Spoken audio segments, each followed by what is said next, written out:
as an excuse to meet her new neighbors. She remembered everything, each individual garden that made her eyes go wide and her breath catch in her lungs. She remembered the soft as cloud lamb's ear and prickly cones of teasel in the petting garden.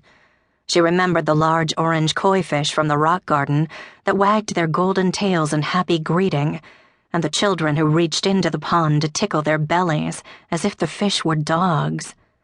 She remembered bright walls of bougainvillea standing neighborly beside creeping, spidery Venus flytraps. How such exotic species grew in the Catskills seemed halfway between a miracle and an abomination. And she remembered the bright sentinel sunflowers that lined a long corridor of tall green hedges. If she didn't know better, she might have sworn they followed her with their big drooping heads when she passed by. But mostly, what she remembered was the thing she wanted most to forget, the remembering garden. The maze, some people said, could bring on a kind of mental or emotional clarity, if a person was open to it. The things a woman didn't understand about herself might become clearer. The difficult choice a man had to make would not become less difficult, but he might feel more confident about making it after a visit to the garden. Gloria had dismissed the rumors and ducked into the remembering garden. The little green rooms of tall hedges was classical and poetic, elegant ivory columns, a pretty marble fountain of a woman pouring water, and words chiseled simply in a stone architrave. Sit a while and remember what's forgot.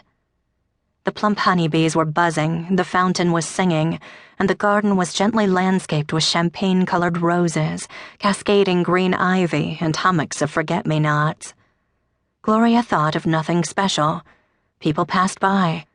Thoughts of an old friend that she had not spoken to in a long time popped into her head. She could only assume this was the power of suggestion.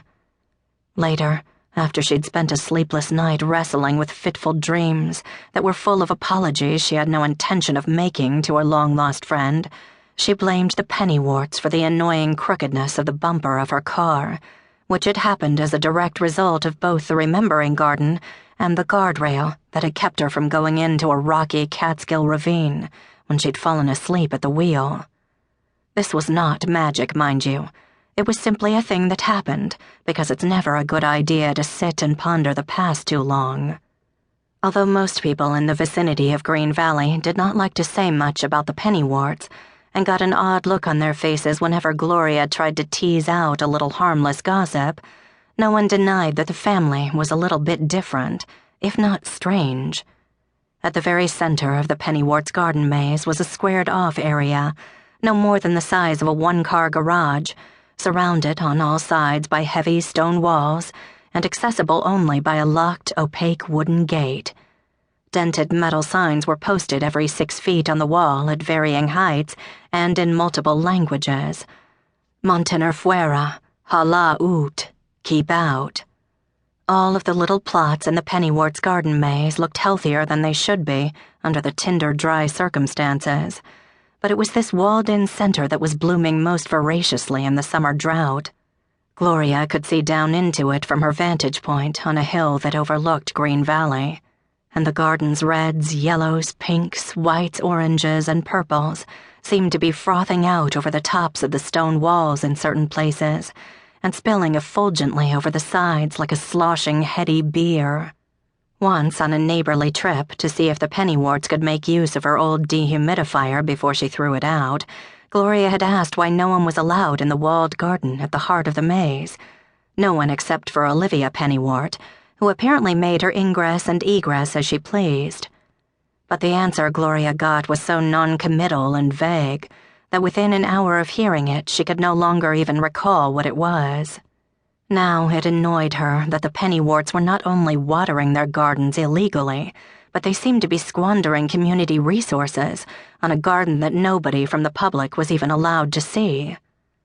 "Maybe there's a loophole," Richard Zeiger said from his armchair, his remaining hairs shivering in the blow of the air conditioner.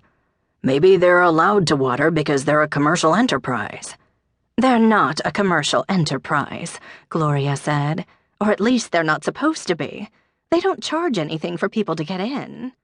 She didn't need to raise her binoculars.